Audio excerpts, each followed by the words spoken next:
Assalamualaikum warahmatullahi wabarakatuh. Di sini kami akan melaksanakan virtual tentang enzim. Amilase adalah enzim yang mengkatalisis hidrolis pati atau tepung menjadi gula.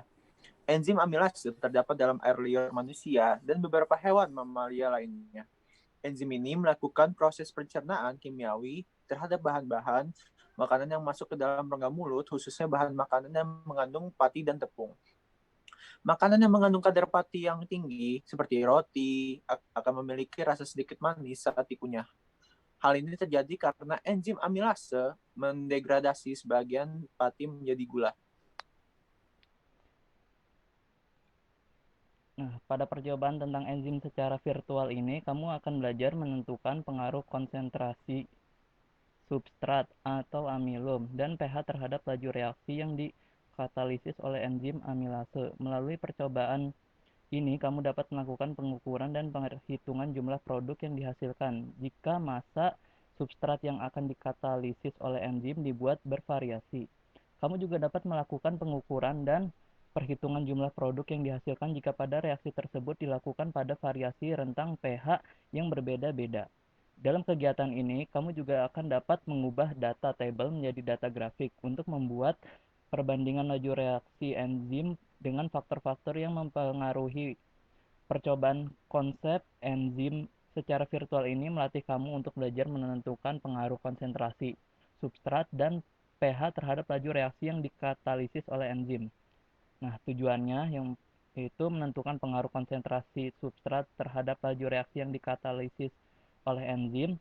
Nah, yang seterusnya ada menentukan pengaruh pH terhadap laju reaksi yang dikatalisis enzim.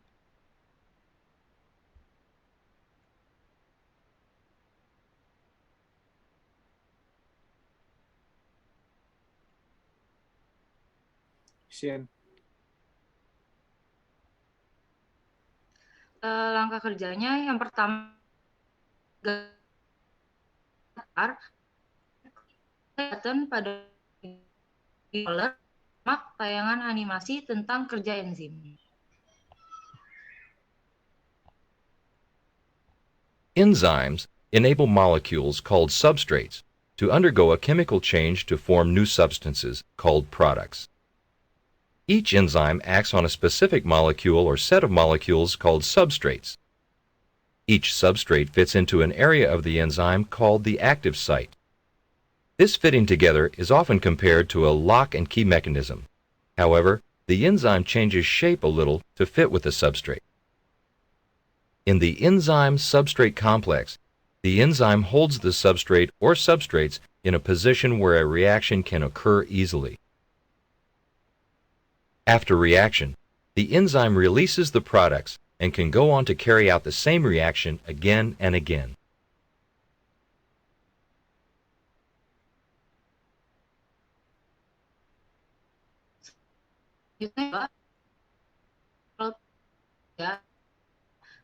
Informasi tentang substrat yang disajikan.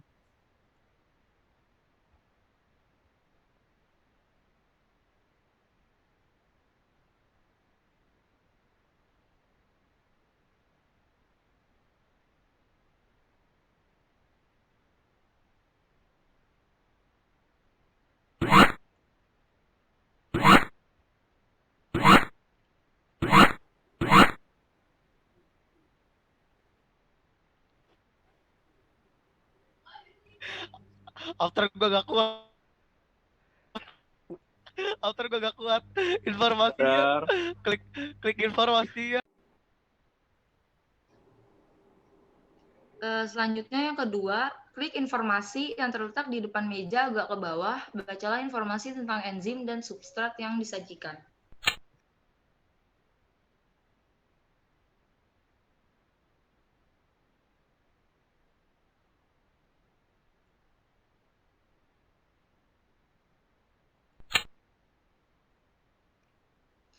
Yang ketiga, untuk melakukan percobaan, sesuaikan tingkat pH tabung reaksi, lalu tambahkan substrat ke masing-masing tabung reaksi yang sudah berisi larutan enzim. Klik dan drag lembaran kertas penimbangan yang berisi substrat bubuk, kemudian arahkan ke tabung reaksi. Catatan, asumsikan konsentrasi enzim di setiap tabung reaksi adalah konstan.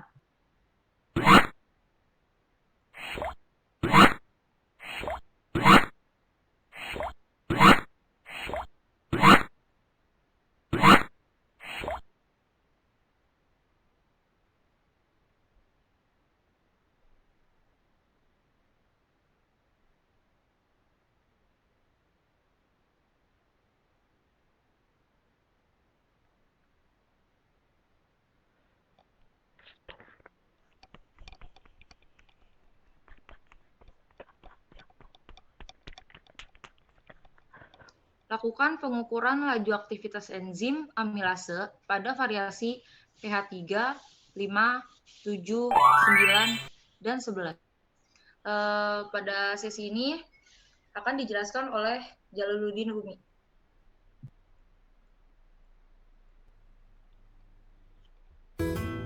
Pada langkah kerja yang keempat, disuruh untuk melakukan pengukuran laju aktivitas enzim amilase pada variasi pH 3, 5, 7, 9, dan 11. Ya, seperti pada gambar di depan, pH sudah diatur menjadi pH 3, pH 5, pH 7, pH 9, pH 11 dalam 37 derajat Celcius.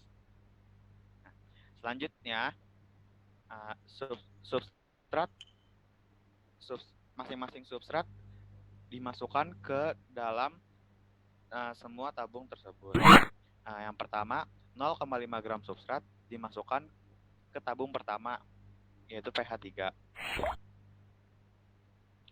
Dan 0,5 gram substrat dimasukkan ke pH 5.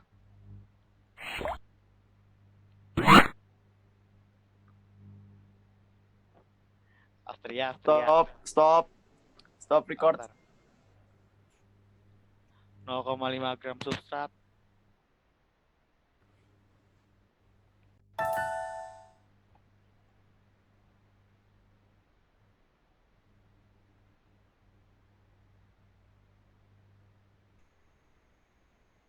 Pertama, 0,5 gram substrat kita masukkan ke dalam tabung pertama, yaitu pH 3.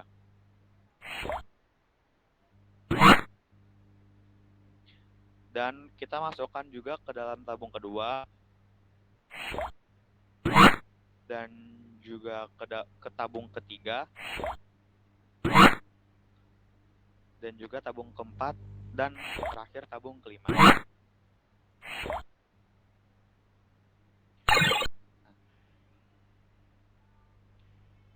Dari 0,5 gram substrat dapat data yang dapat dihasilkan seperti ini. Selanjutnya, kita masukkan 1,0 gram substrat ke dalam tabung-tabung di pH yang sama, yaitu 3, 5, 7, 11 dalam suhu 30 derajat Celcius.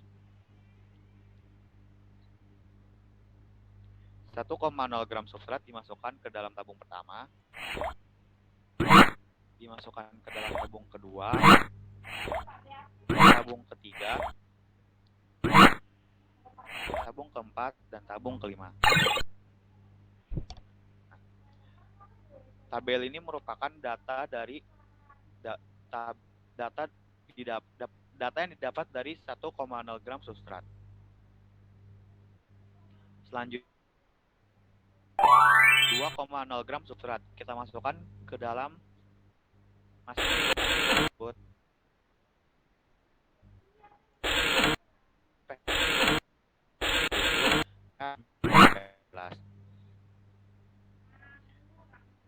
Gram substrat kita masukkan ke tabung pertama, yaitu tabung kedua, tabung ketiga, tabung keempat, dan tabung kelima. Nah, dari tabel berikut, ini merupakan data yang didapat dan 2,0 gram substrat. Selanjutnya, kita masukkan 4,0 gram substrat ke dalam masing-masing tabung.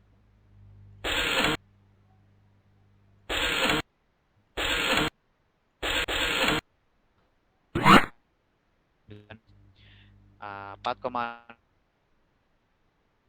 pertama, tabung kedua, tabung ketiga, tabung keempat, dan tabung kelima.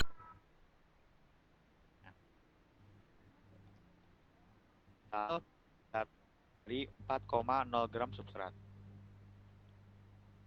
Selanjutnya, yang terakhir, yaitu 8,0 gram substrat.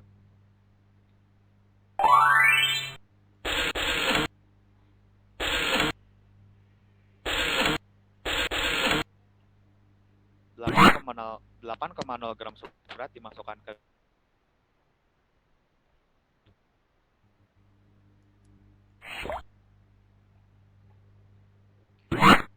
tabung kedua, tabung ketiga, tabung keempat,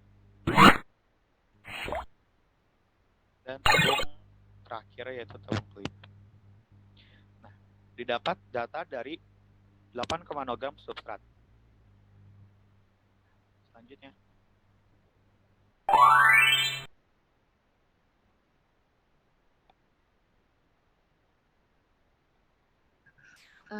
selanjutnya, ulangi percobaan dengan mengklik tombol reset. Lakukan pengukuran laju aktivitas enzim amilase pada konsentrasi substrat berbeda tapi rentang pH yang sama. Ini akan dijelaskan oleh Amalia Mutia Zain. Salah, saya. Iya, maaf. Ya udah, oke. Gitu. Kata aja nanti Tria. Gimana ketujuh ya? Ya. Nih, gas nih atau di stop dulu? Gue ulang dulu.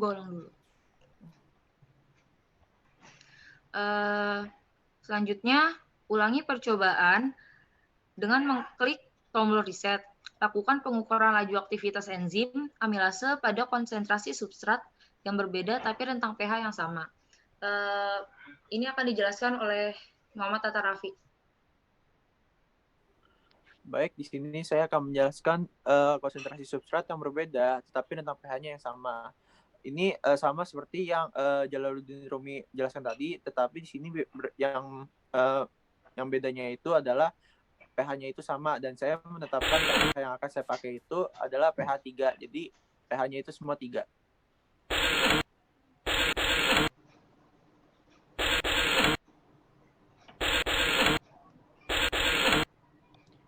Nah, jika sudah diatur pH-nya menjadi 3, di sini saya akan memasukkan 0,5 gram substrat ke dalam tabung pertama, tabung kedua, tabung ketiga, dan tabung keempat dan kelima.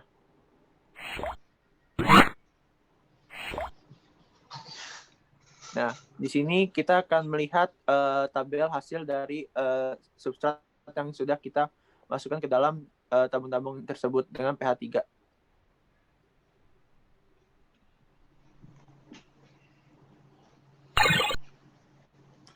Nah, bisa dilihat angka-angkanya dengan substrat 0,5 yang dimasukkan ke dalam ke 5 tabung tersebut menghasilkan angka 19 di tabung kelima tabung. Mari kita reset untuk percobaan kedua. Nah, di sini kembali kita tetapkan dulu pH-nya menjadi pH 3 semua. Tutup.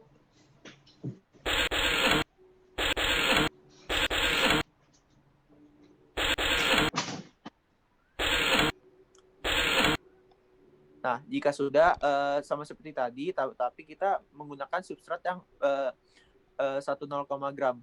Jadi substrat 1,0 gram itu kita masukin ke dalam 5 tabung yang sudah kita siapkan itu dengan pH 3.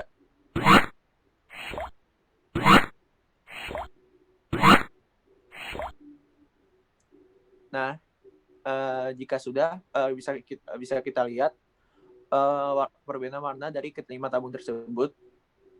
Ya, bisa dilihat. Dan mari kita coba lihat yang ada di monitor untuk menunjukkan tabel angkanya. Dengan menggunakan substrat dengan keberatan 1,0 gram, itu menghasilkan angka 39 untuk kelima tabung tersebut. Nah, mari kita melakukan percobaan ketiga. Mari kita reset dan kembali kita jadikan pH-nya itu 3 semua untuk seluruh tabung yang ada. Dan sekarang kita menggunakan substrat yang beratnya 2,0 gram untuk kelima tabung tersebut. Jadi saya akan memasukkan 2,0 gram substrat untuk kelima tabung tersebut.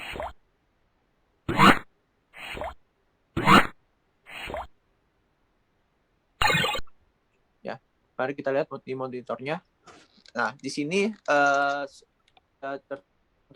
dengan menggunakan substrat dengan berat 2,0 gram menghasilkan nilai 82 untuk seluruh tabung yang ada dengan pH 3 dan suhu 37 Celcius. Dan mari kita riset untuk melakukan percobaan selanjutnya. Nah, di sini sama seperti yang sebelum-sebelumnya, kita jadikan dulu pH-nya menjadi 3 untuk seluruh tabung. Dan di sini kita menggunakan substrat yang beratnya 4,0 gram untuk seluruh tabung yang ada.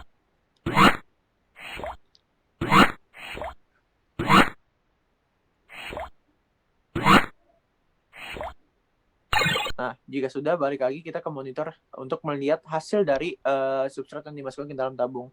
Bisa dilihat kembali di sini tidak sama seperti yang awal-awal ya. Di sini kita menggunakan substrat dengan berat 4,0 gram. Tetapi di tabung kedua angkanya lebih besar sendiri daripada tabung 1, tabung 3, tabung 4, dan tabung 5. Tabung 2 itu. Ini gimana sih? Ayo, 4. Jelasin dari awal lagi 4. Baik, di sini kita akan mencobakan substrat yang berat 4,0 gram. Kita terlebih dahulu menyesuaikan pH-nya menjadi 3 seperti yang awal tadi. Nah, di sini kita kembali masukkan substratnya ke dalam 5 tabung yang ber-pH 3. Dan bila ada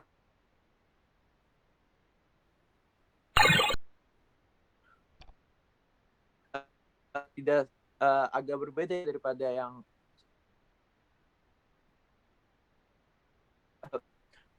molekulnya berangka sama, tetapi di sini hanya tabung molekulnya berbeda angkanya. Tabung 1, tabung 3, tabung 4, dan tabung dan lebih banyak. Mari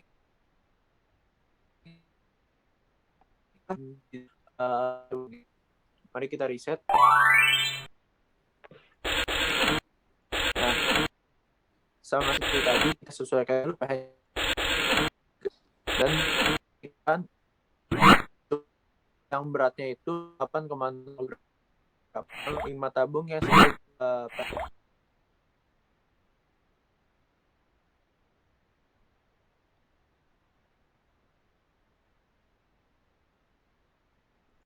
baik di sini kita riset dulu dan melakukan percobaan terakhir di konsentrasi substrat yang berbeda tetapi rentang pH-nya sama. Nah, di sini kita jadikan pH-nya 3 lagi seperti yang percobaan sebelumnya. Dan di sini saya akan memasukkan substrat dengan berat 8,0 gram ke dalam 5 tabung yang ber-pH-nya sama, yaitu pH-nya 3 dengan suhu 37 Celcius.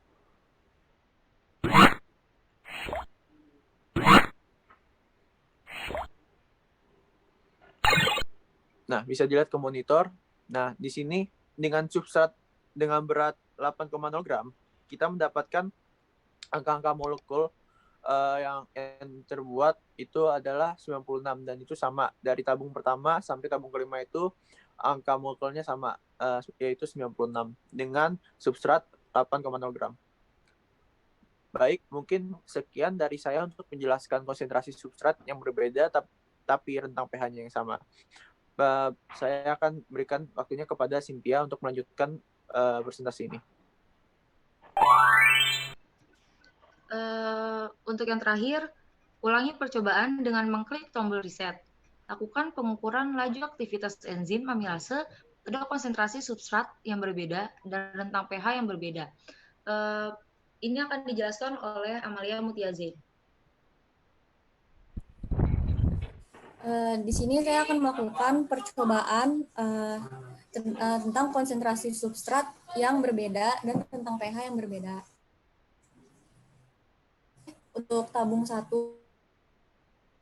pH 5, 3.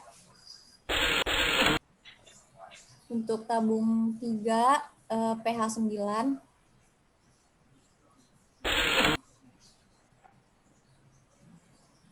pH 4 pH 9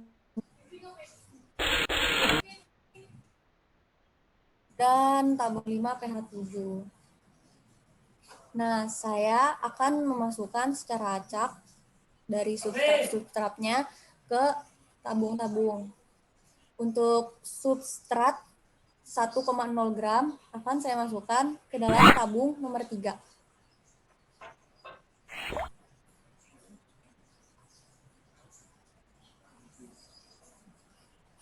Untuk substrat 2,0 gram akan saya masukkan ke tabung 1.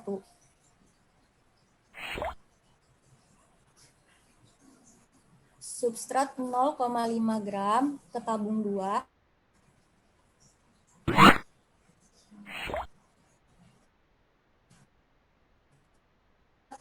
4,0 gram ke tabung 5.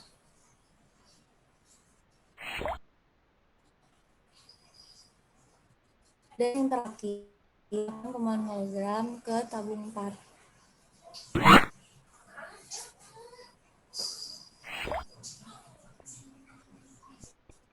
Nah, bisa dilihat untuk warna-warnanya ini berbeda. Dan dari percobaan yang sudah dilakukan, dapat diperoleh data sebagai berikut.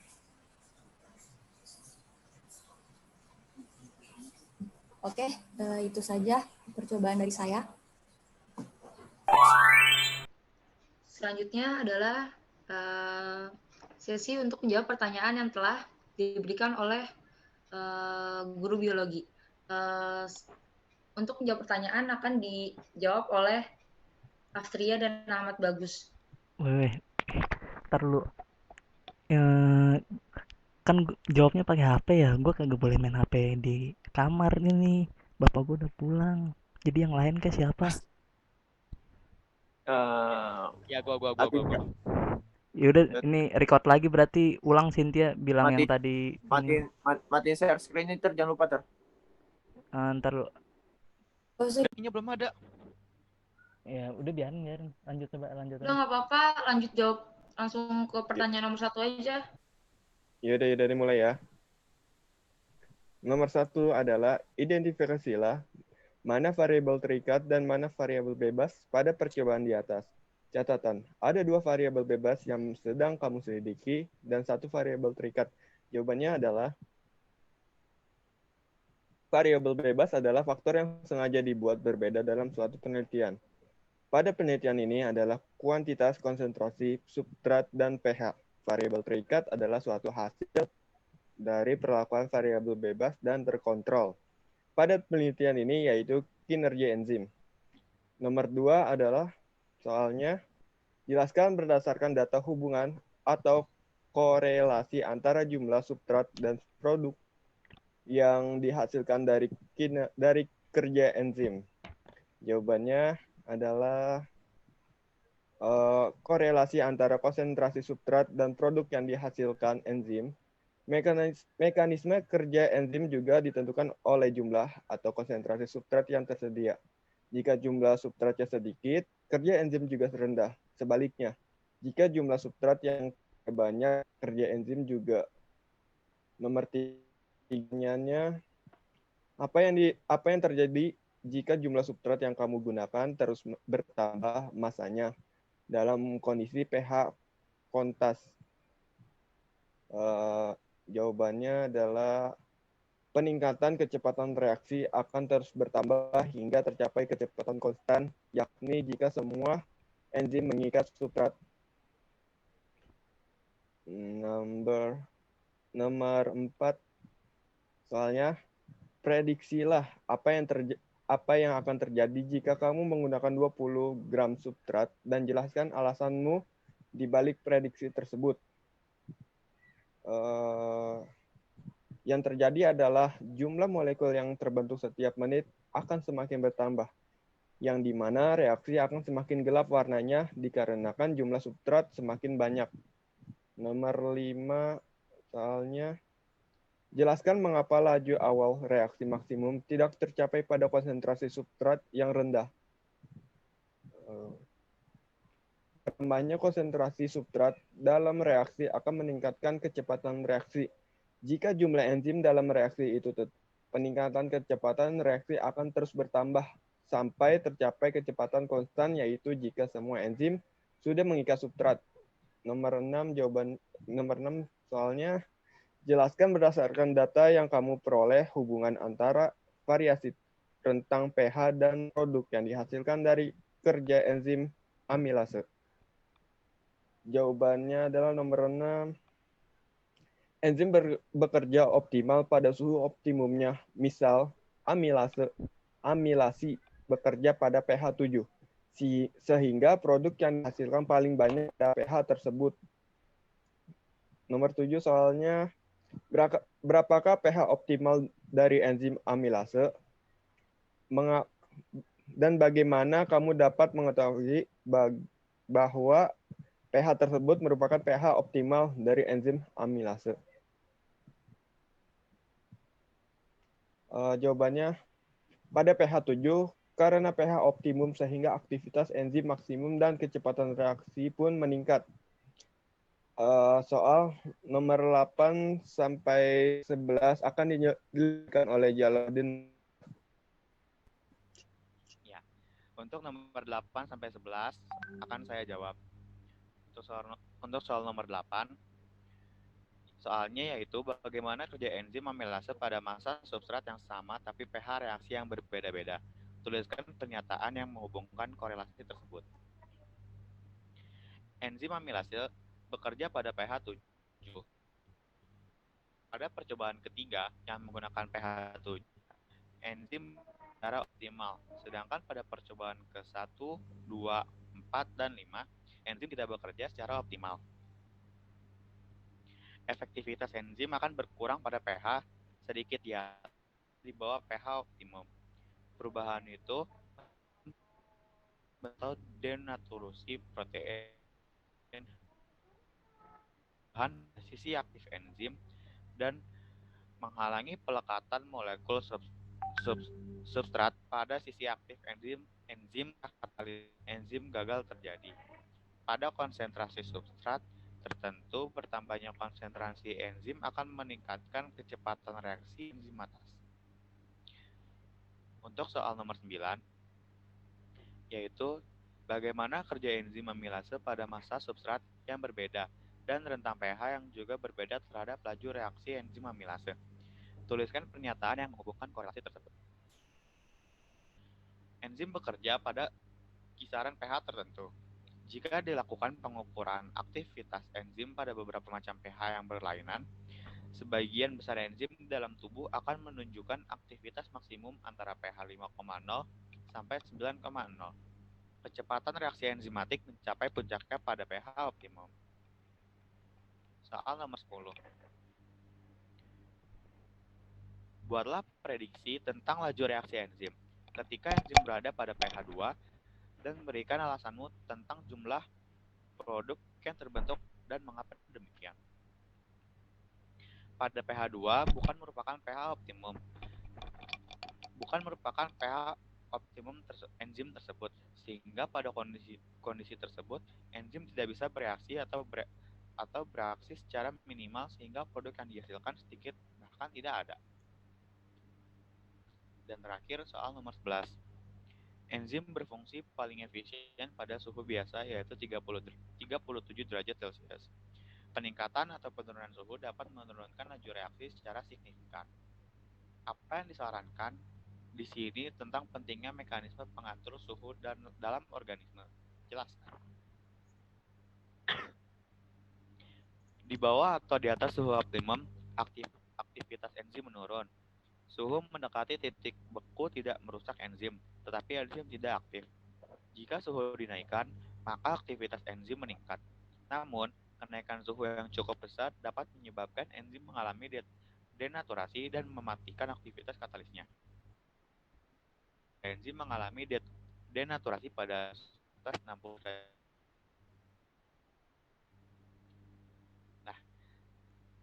Sekian dari praktikum virtual kami. Kurang lebihnya mohon maaf.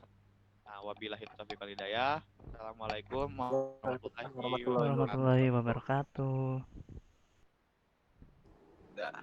Udah.